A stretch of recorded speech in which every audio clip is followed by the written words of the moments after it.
Pernah kepikiran nggak gimana ceritanya seseorang bisa sampai kejebak dalam hubungan yang manipulatif? Nah, kali ini kita bakal bongkar sebuah kisah nyata dari memoir Broken Strings. Kita akan lihat sama-sama anatomi sebuah hubungan yang ya dibangun di atas kebohongan. Jadi, ceritanya ini dimulai dari sesuatu yang udah jelas banget timpang dari awal. Di satu sisi ada Aureli, umurnya baru 15 tahun. Dan di sisi lain ada Bobby, yang umurnya hampir 29. Kesenjangan usianya jauh banget kan?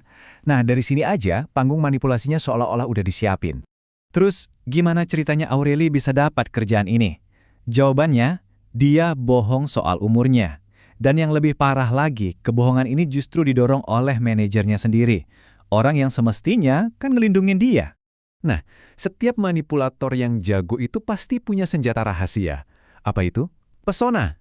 Yuk kita lihat gimana si Bobby ini memakai pesonanya sebagai senjata buat, ya, menjerat targetnya. Coba deh bayangin, di lokasi syuting, Bobby itu kayak magnet. Semua orang ketawa sama dia. Mulai dari kru lampu sampai makeup artis. Karismanya itu, wah nggak bisa dibantah lagi. Tapi, di balik semua pesona itu, ada sisi gelapnya. Red flag pertama mulai kelihatan waktu dia, di depan semua orang, ngejelek-jelekin mantan pacarnya. Ini bukan sekedar bercanda loh, ini udah kejam. Dan dari sini, mulai kelihatan polanya.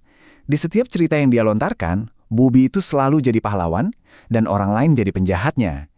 Ini cara dia buat ngontrol cerita, dan pada akhirnya, ngontrol orang-orang di sekelilingnya. Perlahan-lahan, perhatian yang awalnya terasa intens itu berubah jadi sesuatu yang lebih kelam, yaitu sebuah proses isolasi yang sistematis. Tujuannya, bikin dunia Aureli jadi sekecil mungkin, cuma ada dia di dalamnya. Proses isolasi itu enggak terjadi tiba-tiba. Semuanya bertahap, metodis banget. Bobby pelan-pelan masuk ke setiap jengkal kehidupan Aureli. Awalnya dari chat-chat lucu, terus nungguin dia berjam-jam di lokasi syuting, sampai akhirnya, ya kayak jadi bayangannya dia di tempat kerja. Coba deh, perhatiin cara dia ngomong. Kamu itu langka, kemurnianmu itu langka. Ini kedengarannya kayak pujian kan? Padahal bukan. Ini tuh alat. Alat buat bikin Aureli merasa spesial dan akhirnya bergantung sama dia secara emosional. Dan disinilah bagian yang paling bikin merinding.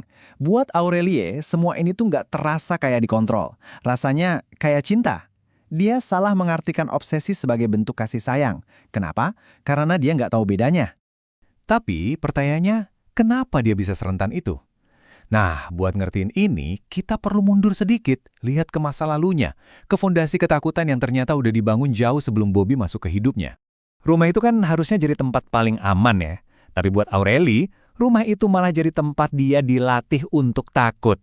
Ibunya menanamkan rasa takut untuk mengecewakan, sementara ayahnya, dia pakai ancaman-ancaman psikologis yang bikin ngeri.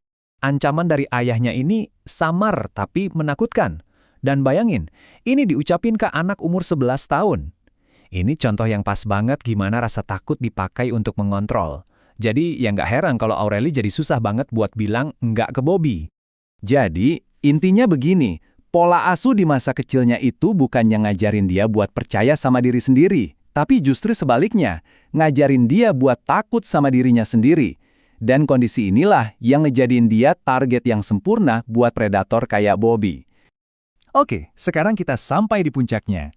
Momen di mana kata ya yang keluar dari mulutnya itu sebenarnya adalah sebuah tanda kekalahan. Coba bayangin lagi, kalian lagi di bioskop yang gelap, nonton film horor. Terus, rasa takut dari film itu kecampur sama rasa cemas kalian sama orang yang duduk di sebelah. Nah, kira-kira itulah yang dirasain Aureli saat itu. Dan pas filmnya selesai, tepat di puncak ketegangan emosinya, Bobby nanya pertanyaan itu. Timingnya pas banget.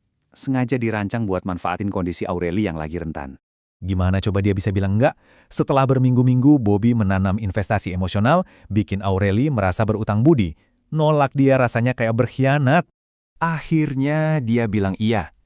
Tapi setelah itu, dia berusaha buat ngambil lagi sedikit kendali. Dia mencoba menetapkan satu batasan, satu aturan yang penting banget buat dia. Dan apa jawaban Bobby?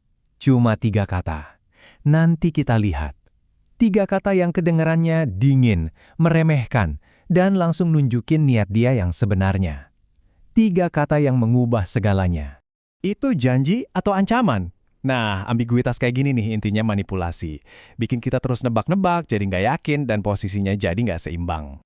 Memang sih, setelah itu Bobby coba nenangin dia lagi. Coba ngomong baik-baik. Tapi udah telat. Topengnya udah keburu copot. Dan Aureli udah sempet ngeliat apa yang ada di baliknya. Kita tutup bahasan kali ini dengan satu pertanyaan buat direnungkan sama-sama.